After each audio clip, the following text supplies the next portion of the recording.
Welcome to Eavesdropping at the Movies. Yes, we've just seen The Post. Yes. Which I was talking to my sister over the weekend, and she was saying, "Oh my God, I'm avoiding that like the plague. It's so stinkingly. It seems so stinkingly earnest, or something like that." But she hadn't seen it. She hadn't seen it, so it's just kind of the impression, that is given by the project. Spielberg doing a serious project with Tom Hanks and Meryl Streep, who are arguably the most prestigious, male and female actors of the day, in this kind of important historical narrative. And about how great America is and the First Amendment, you imagine. Yes. And it does feel so worthy and so on that, I wasn't very eager to see it. So I'm very glad I saw it, though. I was eager to see it because it's Spielberg and Streep and Hanks, and it looked interesting. And what can I say? I like that kind of thing.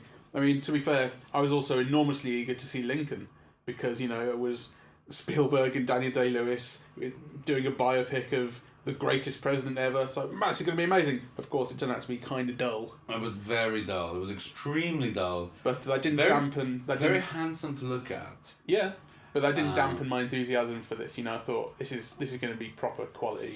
You see, the thing about my relationship to Spielberg, is that I can't remember when was the last time I had a really good time at his movies. Catch Me If You Can?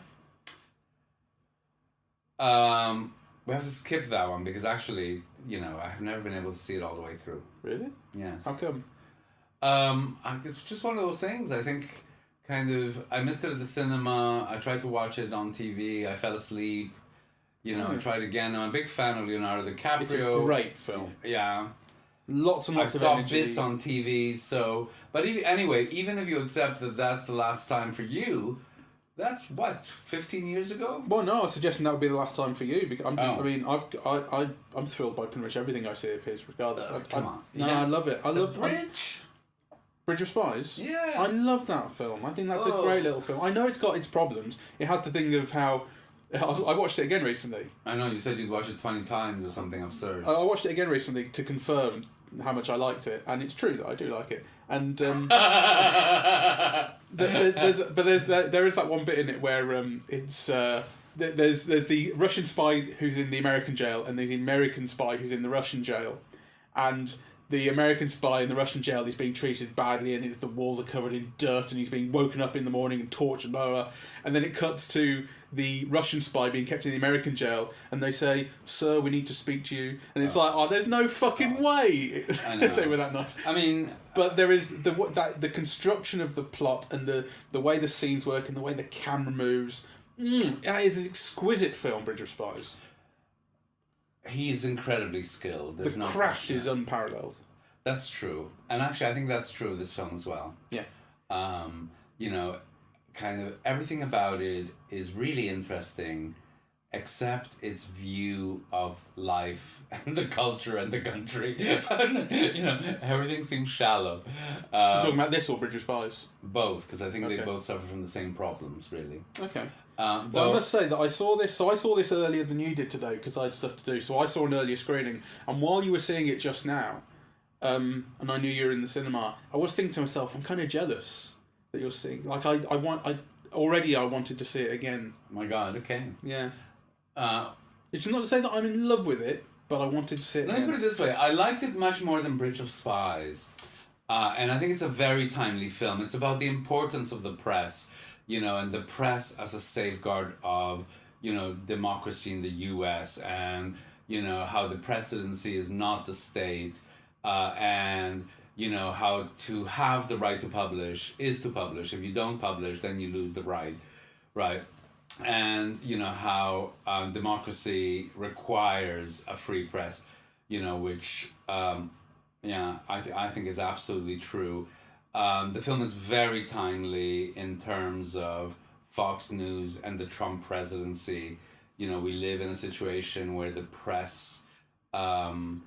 deserves our support and our protection more than ever. And I think we're losing it, really. So the film has all of those good things, and you know, yeah, and a lot of skill. And actually, for me, it's nostalgic. I mean, I remember kind of, you know, as a school child going to the Montreal Star to get, you know, to see how the press worked. And it was just like this with the molten lead, you know, and all us kids got our names typed. I think I actually have mine still in my desk. You know, my name typed in molten lead as if it were like, you know, Times New Roman or something. And of course, and then I worked in it, you know, as a typesetter for many years, just after uni. So for me, it also has all that romance and nostalgia of this idealized view of what newspapers should do, you know, and kind of everybody in the newsroom trying to get the story and, you know, fighting the government. So I liked it much more than Bridge of Spies, you know. But it still feels like a very old-fashioned 1940s film to me. I mean, there's a scene where I think it's Catherine Graham, they come out of the courthouse, you know, they come through this crowd, and all the crowd looks worshipfully at her, right? And I thought, this is really out of a 1940s war film or something. You know? That was something, before we go on, obviously, spoilers. Yes. Yeah, well, maybe we should talk about it quickly, because that's something I made note of, is when she comes out of the courtrooms, they've gone to the Supreme Court, because Nixon is basically trying to shut down the newspapers trying to publish the Pentagon Papers, which means that the Washington Post and the New York Times, who have up to this point been rivals, are now on the same side. And they emerge from the court having made their case, and she emerges into this crowd of hippies, and the hippies are all women, I noticed. I mean, and we had seen hippies of both genders before, hanging out and making speeches and singing songs. So there was something very deliberate about that. She emerges into a crowd of women, because I don't think the film up till this point has hugely foregrounded the fact that she is a woman in a world of men. It has, but it hasn't. It's not its main focus. Actually, that's another thing that I really liked about this film, because, you know, if you think about it, so on the one hand you think, oh, it's a two-hander, you know, Tom Hanks and Meryl Streep, but it really isn't. You know, it's Meryl Streep's film, and the issue of her being a woman and her being a publisher, and what women's roles were and how they accepted them then but they don't now, and actually all the supporting characters that kind of feed onto her narrative, right? So, you know, so the assistant to the DA at the end who's working against the other side, but, you know, kind of thought, so actually there's something that's being said about, you know, the role of women and women being silent. That's certainly true. But know. It's I suppose what I'm saying then, at that point in the film, when she walked through this crowd of women, is that it's very conspicuous at that point. It was to me. I noticed it, and I guess the film's saying something about how these two kind of sets of people are different. You know, that one of them is a group of young hippies, and the other is business people in suits and courtrooms, but they are linked at this point, and they're fighting for the same thing, and she's kind of accepted into this crowd by them, and it's clearly tied to gender at this point. Like if it were a male CEO or owner of the company, it wouldn't be the same. No, not at all. And I think a lot is made out of her being a society woman. And, you know, so she wears Chanel to all the lunches, and she's a very good hostess, and, you know, kind of, she's fashionable in a conservative, staid way. I think she wears Chanel suits throughout the first part, and then you see her at the end in, like, Pucci. Yeah, like this kind of print dress, kind of more free and flowing at the end. A little bit tie-dye almost. Yeah, well, it's not tie-dye, but it more resembles that. Yeah. And I remember actually because, she was a very important society figure. She was very, very rich. As the film points out, she knew everybody, the Kennedys and the Johnsons and everybody. I remember reading about her because for a while I was really into the Mitford sisters. I don't know if you know about the Mitford sisters. A little bit. Yeah, one went with the communists and the other one, and became like a barnstorming kind of reporter. And then there was Nancy Mitford, who wrote these kind of very witty romantic novels, and then there was Diana who married Walter Mosley. Yeah, The fascist. the fascist. Mm-hmm. So, and Jessica Mitford, who was the one who became the rabble-rousing kind of reporter and so on, was, great friends with Catherine Graham, and writes kind of extensively about kind of, being received by her in Washington when she was like in America, as a member of the Communist Party and so on. And they were great friends, right? So, seemingly an open-minded person. There is something that I have a problem with in the characterization of Catherine Graham, which is that she is in her 60s, I guess. Yes. She's a lady of slightly advanced years. Yes. And she seems to be struggling to be competent at her job. That's not the way I felt. You see, my feeling was that she is very competent at her job. She's struggling to assert her authority that her competence should grant her. That's certainly true as well. But so she's basically pressured at the start of the film. The film has this running thread of the papers going under, business-wise, and they need to make an initial public offering to the stock exchange. Oh, that's not about the public going under. No, the stock exchange thing is separate. So they want to build the paper into a national paper. Well, there's that, but it's also they also talk about if we don't do this, we won't have the paper that's anymore. Different. That's part of the narrative. So initially, they're putting out this stock offering to build the paper, but it has this clause, that it could all be taken away if it's a catastrophe or something. No, but they do talk about we are out of money, and we need to do this in order to save the paper. It's not just about building it. They do want to make it into a national concern, but they do also make a big point of this stock offering is not just about growing it; it's about saving it. Oh, I missed that. They do, I promise you. Right. But anyway, that's not the point. The point is just that they are going to they are putting it on the stock exchange, and she. I thought she was one of those, international super rich. Well, be that as it may, this is not the story that the film's telling you exactly. So the idea is that they're putting it on the stock exchange, and she is fumbling over her notes, and like she's practiced the answers to the questions that will be asked of her early in the film, and then she stumbles over them later, and she stumbles over the speech that she gives to the stock exchange when they kind of all agree that they say welcome to the stock exchange, and then she has to say a few words, and she's nervous and bumbling, and the film's playing up that she is a fish out of water. To the extent where I was kind of thinking, how did she even make it this far? I think the film is overplaying it. Yes. You're right that it is about her assertion of her ability to do a job, but actually I think the film is that comes across at least as her inability to do a job at certain points. And actually, when she eventually says we're going to publish, it's still done with this breaking voice of go, let's go. Yes. Of finding her voice. As opposed to just I'm in charge here. Yes. Yes. I don't know. I found all of that quite good. The performances are wonderful, except to me that they're not. So let me clarify. I think they're wonderful in the sense that they're rich. There's a really full characterization. You can see how skilled the people involved are, and that applies to both, Hanks and Streep.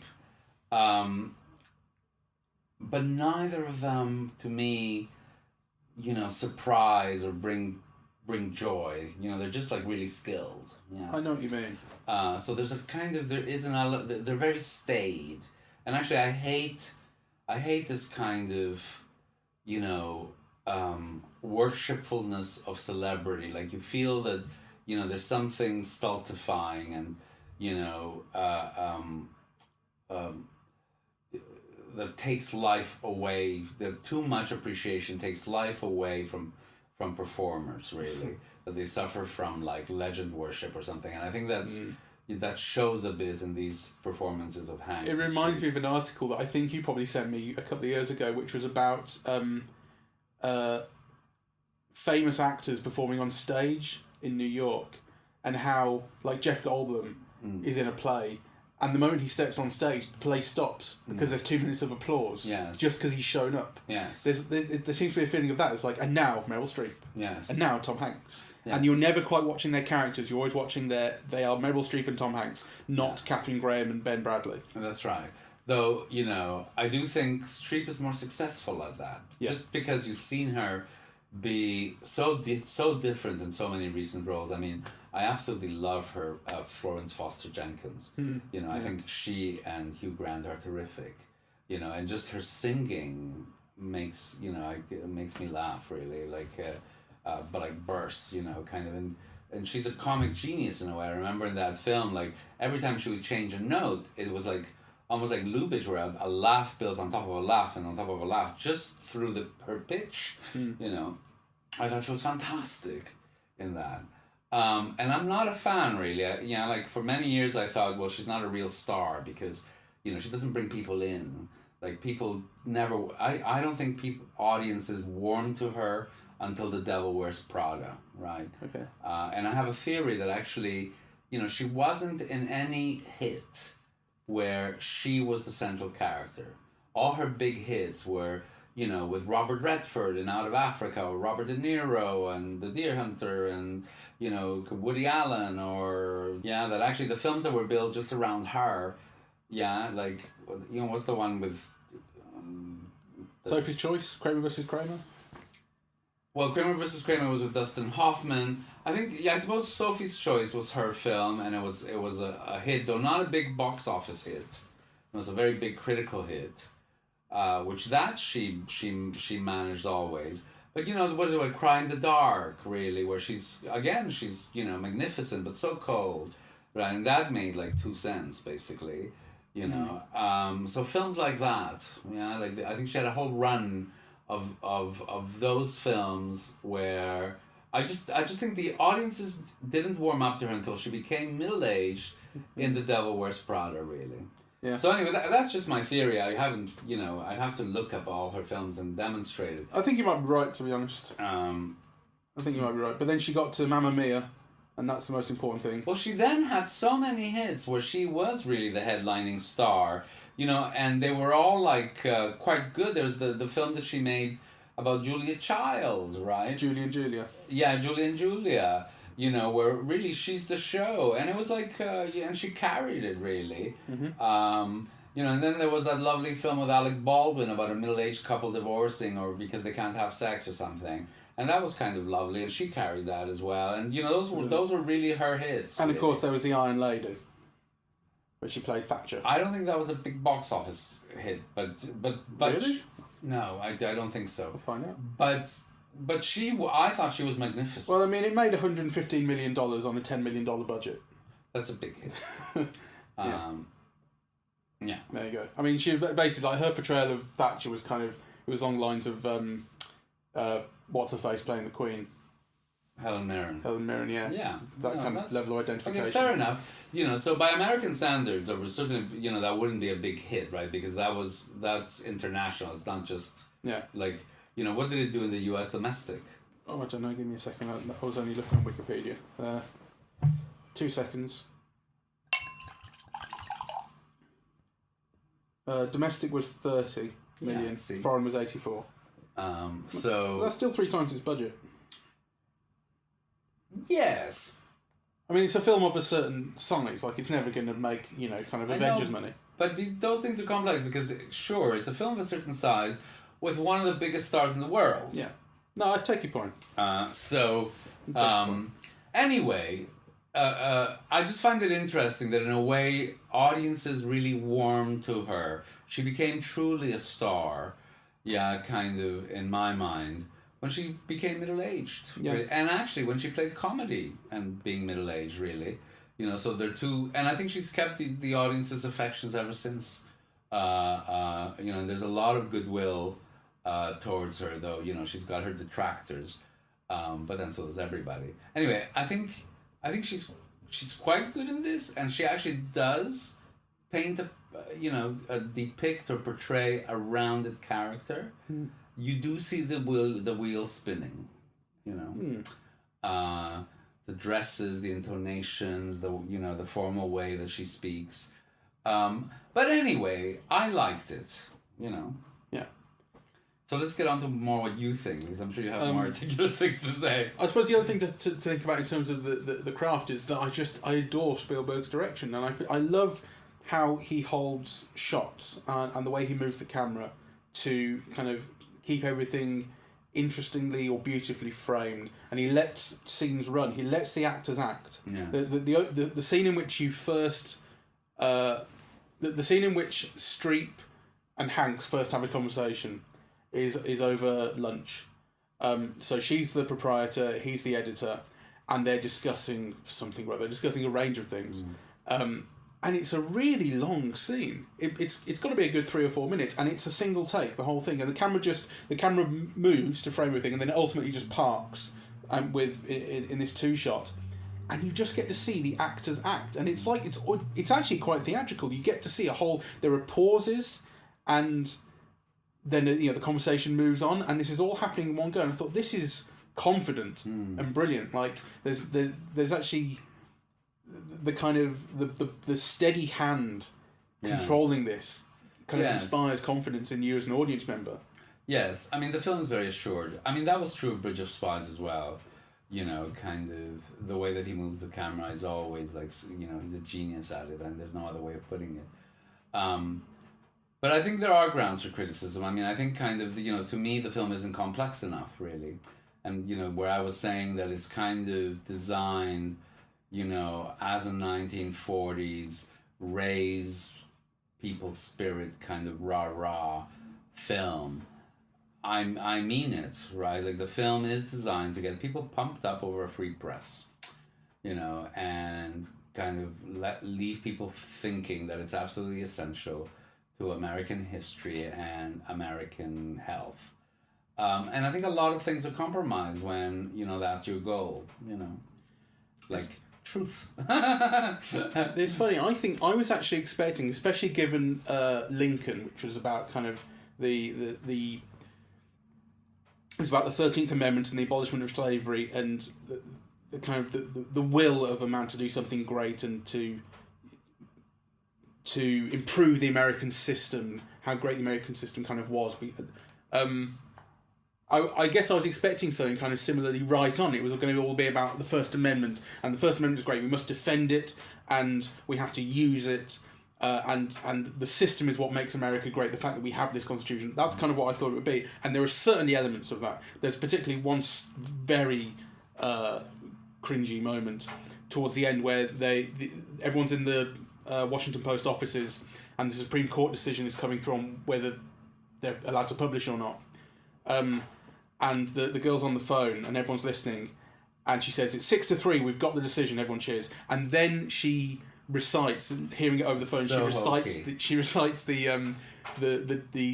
opinion of the judge who was in favour, and it's something along the lines of, "The First Amendment was designed for blah blah blah, and we must have the right." I think I might have written it down a little bit. The press works for the governed, not the governing, or something like that. And the strings are swelling underneath. You go, "Oh, really? You're doing this?" Yes. It's so over the. And there are a couple of moments. There's also one in the courtroom just a few moments before, where the girl who works for the government is leading Catherine Graham through to the room, and she stops and says, "I know I work for the government, and my boss doesn't want me to say this." I mentioned that scene earlier. But I want you to win. Yeah. You know? And then I thought, maybe, but because I thought actually that's not entirely awful, because I think it really bears in relation to the Trump White House and how everyone in the Trump White House is speaking out about how much they hate it there. They can't stop the leaks, and everyone inside hates it there and hates the place they are. So I thought, this isn't so bad. But then this young girl who's said this is like berated by her boss disproportionately for doing nothing wrong, really. Yeah. It's like, oh, really? How much do you want to play this up that like there are good guys and bad guys? Yeah. Well, I think that was also meant to play up the connection of her as a woman in relation to the Streep character. Yeah. But there's too many emotional manipulations that are kind of unwarranted in a way, that it's just a way of getting the audience head up for American values, and it feels like really conservative. So on the one hand, it's kind of doing something that I suppose might be seen as liberal at the moment. I kind of, the press is in danger and he's standing up. This film is standing up for the value of the press, especially at this kind of key historical moment that the film is dealing with. But on the other hand, it feels like manipulative. Well, what I was going to say is, you clearly feel that way, and what I was going to say is, those two examples aside, I don't actually think the film is doing very much of that. And I think actually, and this is what surprised me, and pleasantly surprised me, because I expected this fist-pumping First Amendment type thing, and actually what I got was the central characters at the Washington Post are their emotional tone isn't about aren't we great because we're journalists and we have this what their tone is, it's vile and it's hateful and it's depressing and it's pessimistic, because what it's about is how much they loathe the government for the lies that they've told about Vietnam. And how they've lied about it for 30 years. The Pentagon Papers go back to Eisenhower and Truman, and how they've been telling lies about Vietnam. And then there's this stat that comes up, which is from Robert McNamara, the Defence Secretary, I think, something like that, who's a friend of Katharine Graham's, and he says the reasons that we're in Vietnam are 10% to help the South Vietnamese, they're 20% to fight communism, and they're 70% to avoid humiliating defeat. So, and she says, in basically these words, 70% of the boys that we sent to die there did so that we could avoid humiliating defeat. So that the president could avoid humiliating defeat. Right. So, and so the tone is much more about the hatred of what the government specifically has done, as opposed to how good it is that we can use a free press to expose it. Well, I take your point. I found that quite bracing. Well, I take your point, and I agree that is one of the things that the film does. But I think it is also very idealized and romantic about the press, and actually in kind of cliche terms, right? They find the source, they call, on secret phones, they go to a motel type place to pick up the documents in secret. People work all through the night. There's that cliche of making the press at the last minute, right? They don't get the papers delivered. If they don't put the paper to press now, it won't get to the delivery vans, right? So kind of, those are all... That's true too. Those are all kind of... That's true too. But I suppose that I mean, you are absolutely right about that. It is full of cliches of that nature. Yeah. And also like the way that the actual printing presses are shot and edited in this kind of exciting, dynamic way of the papers flying around and being sent up to the ceiling, to the heavens. Yes. I agree. I think you're absolutely right. I love that. Yeah, I like that too. Actually, I did like. I mean, that moment, like you say, it's got that 1 minute to go till the presses, and then we decide we're going to publish, and they publish, and then you have this montage, this action sequence of the paper running through the presses and being made into a newspaper. Yes. And it's the most exciting printing press I've ever seen in my life. Well, you haven't seen enough 30s. Well, no, but it's properly, it's like it really takes glory in the kind of mechanical process of it, and turns into this chase sequence almost. So you're right that it's full of cliches, but I suppose I kind of ignored those, or I suppose I expected them, so I didn't notice how cliched they were. What I noticed was the stuff that I wasn't expecting, which was actually how, for a Spielberg film particularly, it was so angry. It really felt anger, and I think it's actually really pointed at the Trump administration, because I think it is. I mean, I think without a doubt. And I think that's where it comes from. So you have these shots of Nixon, which are taken as if a spy is shooting them from a long lens outside the White House window, peeping in, and Nixon his back is always to the camera and he's always on the phone. And you hear, I don't know, are they real recordings? It feels like real recordings. They definitely feel like real recordings. I don't know if they are or not, but if they are, it just adds to it, because he's complaining about what's happening and who's going back on him and how the papers are getting these papers, the Pentagon Papers, and the film ends with the Post publishing in their entirety, and all the other newspapers publishing as well. And Nixon is on the phone over the closing moments of the film saying, I don't want the Washington Post ever to be allowed into the White House again, or any of their photographers. Yes. Which is, I'm sure Trump has said something along those lines with the news, like literally banning newspapers. Exactly, no, he has. So yes. It's very resonant. If you've grown up as I have without Nixon, I didn't grow up in the Nixon years. I remember his resignation on television, watching his resignation on television. Well, I grew up in the Clinton years, really, Clinton and Bush. So I didn't know Nixon, but I knew obviously kind of his reputation. But what I didn't realise is just actually that there is a precedent for this kind of thing. When you hear Trump saying this shit about fake news and about how these newspapers are awful and he wants to ban them, and he's just done these fake news awards recently, which is very presidential, you think, God, this is just, what the hell, this is not... And then you watch this, I watched this and I realised there is a precedent for this. Well... Nixon...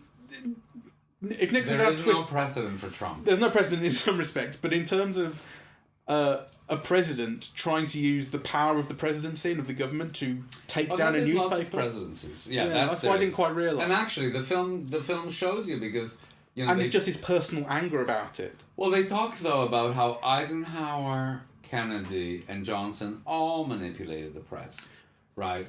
But that was slightly different because when they talk about Eisenhower and Kennedy, they talk about how they were in with the publishers. This is one of the strands of the film where Katharine Graham, who, as you say, has had a life where she's socialised with these people, and also so has Ben Bradley.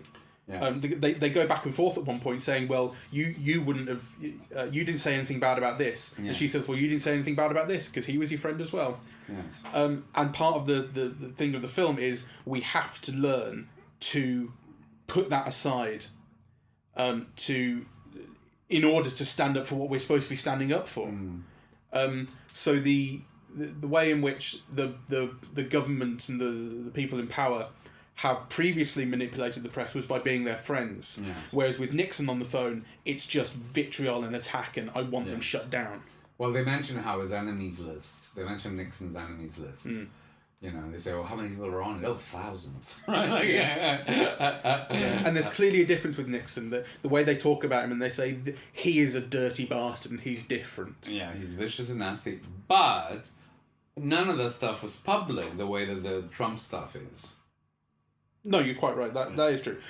It's not. It is unprecedented in some respects, but not all of them. That's what I kind of realised watching this. Is anyway, and I also loved how the ending of the film. It says, "Oh my God, I couldn't go through this again," and then the film ends with the robbery at the Watergate. Right. So it sets up a sequel. Yeah. So it sets up all the president's men, really. Yeah, it does. So I kind of like that. And also, and I think the film echoes All the President's Men and generally 70s cinema in a way as well, which is there's the one character played by Bob Odenkirk. The one character played by Bob Odenkirk, who's one of the journalists at the Post. He has this. He's the character who goes to meet the whistleblower in the motel room and picks up all the papers and takes them back on the plane. And he has this kind of plot of his own, which is, it's almost camp in how it's evoking 70s cinema. So he thinks, I know this guy and I reckon he knows something. It turns out to be the whistleblower. Someone rings him and he says, I need to take this outside the office. So he goes to a payphone because he reckons he might be bugged. So he goes to a payphone and then he speaks on a payphone and says, I'm looking for so-and-so. And then he's given a different phone number. He drops all this stuff. He remembers the phone number, goes to a different payphone on the same row, rings up again. So it's like, it's all this spy stuff. It's real kind of 70s sort of All the President's Men or The Conversation type stuff. Yes. And it's almost camp in the way that it's evoking these things. It's almost a parody, but it's very loving if it is. Like it's doing it right. And there's a zoom shot in on it, which could not be more transparent in how it's in the way it's doing it, which I adored because it was funny, and it also showed it like it was like compartmentalizing it. It was like saying this is the subplot of the film where we're doing the 70s spy stuff, and the rest of it is slightly different. But this is the All the President's Men type story in the film. You see, you're so clever because I didn't notice any of that actually. I was really absorbed in the story. Yeah. And I kind of. It's only in the second viewing that kind of, those things reveal themselves to me, really. So it's very good of you to point them out. Yeah. I liked it. I mean, basically, I found it entertaining. I thought it was very knowing. The film is so... I mean, it would be absurd for a film like this to not be sort of having a metatextual conversation with All the President's Men, because that is the defining kind of Nixon and newspaper story. Yes. So, you know, one of the things about having Bradley and Streep as protagonists, which I thought was kind of misjudged and middle-aged and staid, and, you know, is, like, for example, you know, when Redford and Hoffman did All the President's Men, they were in their 30s, and actually they were probably a bit old, really. Like, you know, a newsroom should be full of, like, young men hustling, right? Whereas kind of this, everybody seemed to be over 60. Yeah, I mean, well, yes, I'm not going to pick too many hairs about that. I think you're about right about that. Maybe they are a bit too old, but who knows? I don't know. Well, it's easy to check, you know, what was the average age of, you know, kind of people working at the Washington Post, you know, kind of. And you would expect them to be a bit older because, you know, they were like senior editors. Yeah. You know, but kind of to have almost all of them be over 60 is just a bit much, really. There was a point in it where I think that it's the point where they've got the papers and they're trying to sort them out in Ben Bradley's house, and then this multi-person phone call starts up between Catherine Graham and Ben Bradley and the lawyer and the advisor, and all these people end up on the phone together having this conversation about what we're going to do, we're going to publish or not. And there's a point in that where the essential argument is, will we publish or won't we? And Ben Bradley says we should, and I can't remember who he is, but he's a lawyer or an advisor, says we shouldn't. And it becomes quite heated, and Ben Bradley kind of shouts at one point, if we don't, Nixon wins. Yeah. And those two words, Nixon wins, they kind of shocked me in a way, because I was surprised to see a film being so nakedly open about being against the president. Like, basically, the president should be the guy who most people kind of agree with and want to represent them. And to have a film basically saying we have to be against the guy in charge completely, like to a point where it's a win-lose scenario. Either Nixon wins or we win. And it's that kind of 50-50 a fight. That was quite bracing, I thought. And again, I thought that was very much how people feel about Trump. And I think there's a thing. This is something that David Bordwell has written about before. The idea of strategic ambiguity, which is where films don't want to alienate potential sections of the audience, so they don't go out their way to make big political statements one way or the other, and they practice ambiguity so that you can say, well, I saw in it this and I saw in it that, which actually makes for worse art, because I want to know what you think, really. I want to see a message conveyed. And I was very surprised. I suppose it's the level of vitriol now. Well, yeah, I think it comes down to it's the level of vitriol against this stuff. Yeah. Yes, but I think it's also so clearly related to what's happening today with Donald Trump and the newspapers and fake news and the rest of it, that I found it... I mean, it's not surprising that basically everyone agrees with that, but I suppose I found it kind of surprising or just unexpected to see it portrayed. Especially in a Spielberg film. Again, I don't know why I have this thing about I don't expect Spielberg to do it, but I don't know why that's necessarily the case. Well, because his films haven't, to my knowledge, actually, except for Schindler's List, I can't think of another film of his that's been like overtly political the way this one is. I think you're right. I think his films tend to say, instead of it being like left or right, they tend to just say, isn't America really great? Or aren't dinosaurs great? Or, didn't we love 1930s adventure films? If they go for a political thing, though, it's more the case of America is great and the system is great and the people are great. Yes. Never mind this left-right nonsense. Yes. We're all wonderful Americans. Yes. Whereas this film is very much... Even extraterrestrials are fine. Whereas in the Post, what you get is some Americans are great and some Americans are really not so great and need to be stopped. Yes. Bloody hell, it's taken him 7 years to get there. I know. I'm glad he did. Yeah, he's better at gremlins than he is at people. But do you know what I mean though? Like, I expected it to be so much more anodyne than it is, and I'm very glad that it wasn't. You're kinder to it than I am, because I do think that there is something anodyne about it. Yeah. And something staid and conservative, certainly cinematically it is. I also think the performances are somehow reined in. There's just something, competent and undynamic about them. It feels to me like, a film. I mean, I think my sister was right, that there's a kind of, sickening earnestness to it. I think there is up to a point, but like I say, I was glad to see that was tempered by many other things. Yes. One thing it did make me think is,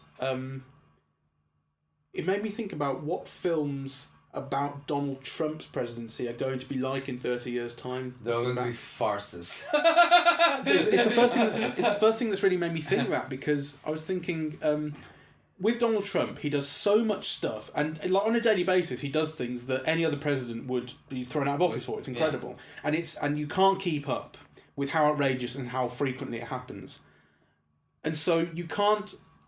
The fact that you can't predict tomorrow what's going to happen means that you can't even conceive of there being a future in 30 years' time. And this was the first thing that made me think of this as kind of something that will have a legacy, right? What Trump's doing and how the world has changed and how the presidency is changing under him. So, because at the time of Nixon, I guess things must have seemed reasonably similar, and you wouldn't have never predicted how it would look 30 years hence. Well, but you certainly can't with Trump. I think there was a real... I think what's lost, which is a loss, is kind of a real belief in core values. That kind of... about freedom and liberty and truth. And, I think people really did believe it. And, and I think the revelations of the Pentagon Papers, and then Watergate were truly shocking. Yeah. I even think Nixon's language was truly shocking. So there was a difference in what these people might say in private, and obviously, people in private were always more complex and, and torn and bitter or whatever, and, than they are. Yeah, but there was this idea that somehow, it was only you or only those, that actually the culture was healthy and free and true, and, so actually these were major revelations, where actually what Trump represents is like a perverted Jerry Lewis comedy of a culture, really, Yeah. Well, I think that kind of... I mean, I've certainly heard people talk about how people who grew up in that era talk about a kind of loss of innocence. Yes. And hatred of Richard Nixon for what he did to not only to people but to the post of the presidency. And that kind I remember my dad snorting at me because I was such an idealist, in the 70s, and he would snort that I could believe such stupid things, because I kind of did. And I just thought that, he was just a victim of Franco. That he never lived in a democracy, so he couldn't understand, how those beliefs could be real, Well, that's right. I mean, it was like that thing of depressed people always expect the worst, so in a catastrophe, they handle it best because they're expecting the worst to happen anyway. Oh, that's interesting. There's something like that going on in sort of the way people become disillusioned by experience. Which is why, when people are young idealists and then they have their illusions shattered, the old people there going, yeah, see, we knew that. And they're like, fuck off, you shattered them. Yeah, pretty much. My disappointment was you. Anyway, any last words on the film? No, I liked it and I'm glad I saw it and I would see it again. It was very slow at the start, I must say. And actually, it was just not quite what I thought it was. I thought it would be fairly conventional. We've got our hands on these papers, what we're going to do with them.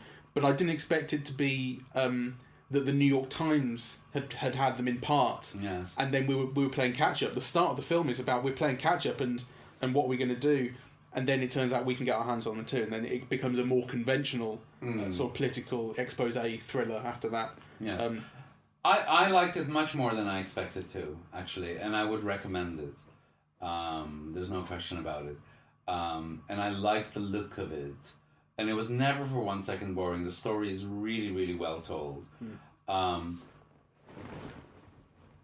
I feel a bit sad for Spielberg because, it's another one of those films that I certainly don't want to revisit. There's nothing in it that makes me want to see it again. Okay. I think that he's a kind of genius craftsman, that he moves the camera in a way like no one else, and so on and so forth. I think we can all agree on, but actually the question remains: to what ends? And I think that's a question that overhangs Spielberg, and I think this is a question. That's a question that this film doesn't answer. I think that's probably true. It also suffers from that thing, and this is a minor point really, but I always find myself suffering from it. All these films about a load of white guys in rooms talking for a long, long time about intricate matters, they always suffer from the thing of everyone looks the same, and everyone sounds the same, and everyone's got a name, and everyone's got a different role, and they're always significant and important, and you have to know, and they take me so long to learn. I never bother. Everyone, but I think that's it. Like, I don't think anyone does really. But the film still has, like, they're talking about what about Abe at the Times, and what about this guy Neil something, and I'm going, who are these people? Yeah. And when you go to I would like it if everyone had a name tag. It gets, or just if everyone introduced myself, hi, I'm Neil, and now here's my part in the story. Yes. Speaking, you just reminded me that who I measure. Tom Hanks' performance as Ben Bradley is Jason Robards. Jason Robards. He's great. Yeah, who played him in All the President's Men. And I think Hanks doesn't bring anything of the abrasiveness and the roughness, and you got the feeling. Well, he brings Robards. He brings a gravelly voice. He's acting with his voice in this, Tom Hanks, which is it. Yeah, but I love him. And actually seeing him kind of cheers me up, and actually I think that's kind of wrong for this part, really. It should be somebody gravelly voice and with a slightly dark edge, and J.K. Simmons. Except that he already played. J.K. Simmons has a sleazy element. Well, not just dark. J.K. Simmons was the editor of the paper in Spider-Man. Yes. So obviously he wouldn't work because that's still his main thing. Yeah. Apart from Whiplash, I suppose. But the other Ben Bradley in cinema is Spotlight. Ben Bradley Jr. is played by John Slattery, who is editor of the Boston Globe. Isn't that interesting? That is interesting. And again, this is like every newspaper film for me pales in comparison to Spotlight, which I think is just a masterpiece. And what I love about Spotlight is how the people at the paper are culpable just as much as anyone. Yes. Because normally what happens in a film like this, and actually it's not always newspapers, the film that made me realise this at first was Concussion, which was the film about the Nigerian doctor who chronic traumatic encephalopathy, I think, is a disease that he kind of discovered and gave a name to, which is basically NFL players smashing into each other, their brains get irreparably damaged and small. And he was the one who said, this is a problem and we have to accept that this is not an accident, this is happening. And Concussion is a perfectly decent kind of TV movie about that. And it hits all the notes in order of what you should do about a kind of small guy taking on the big guy story.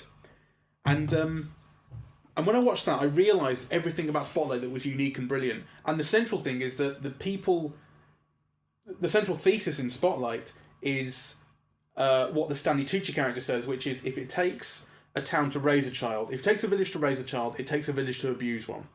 And the members of that village are not just the clergy, and they're not just the schools, and not just it's the newspaper as well. The newspaper that overlooked everything. And the central thing in Spotlight is right up until the end, the guys working at the newspaper are saying, we're looking into this, and we're important, and you've got to stop now because we're the Boston Globe.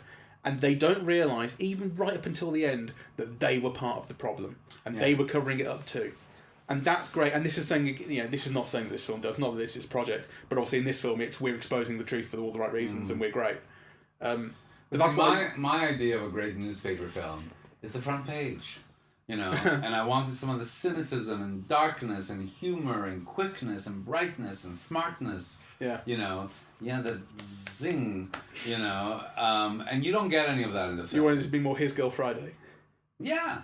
Pow, pow, you see? That's right. Yeah, well, the front page is His Girl Friday, but, with the gender role slightly changed. I did want the pow, pow, fast, quick, Well, it's funny that you said... bribe. It's funny that you said this was like this evoked 40s film to you, because I think it kind of does, except you're right, without any of that speed or fizz. Or wit. Yeah, no wits. It's... And no sexiness whatsoever. Zilch. I don't know, it has got Michael Stuhlbarg in it. Who's he? Very sexy man. Oh yeah, who's he? he's the one who plays Abe, the editor at the Times, the Jewish fella with the glasses. Right. He's great. Yes. He was in You're bigging yourself up. Is he also slightly overweight in his sexiness? Slightly. He was in A Serious Man. Oh, the Coen film. Yes, I can't remember. Yeah, he's very good. I'm slightly taking the piss there. He's not that sexy. Yes. Anyway, let's end it here, shall we? And it's got Sarah Paulson in a very underused role. Yes. The artist wife. There seems to be something cliche about that, but I can't tell what. Well, it's a class thing. I don't mind that really. Behind every great man is a quiet woman. It's funny because yesterday you were saying, "Oh, how interesting! This is not yesterday. A few days ago, you were saying this is a film that becomes more interesting to talk about than actually my experience of watching it." And actually, I feel the opposite about this one. That actually, I had a really good time watching it, but actually, the more I talk about it, the less it seems. Yeah, that's interesting. But I think you'll go back in the cinema and go, "Whoa, I'm back in the 70s again." All right, let's end it here.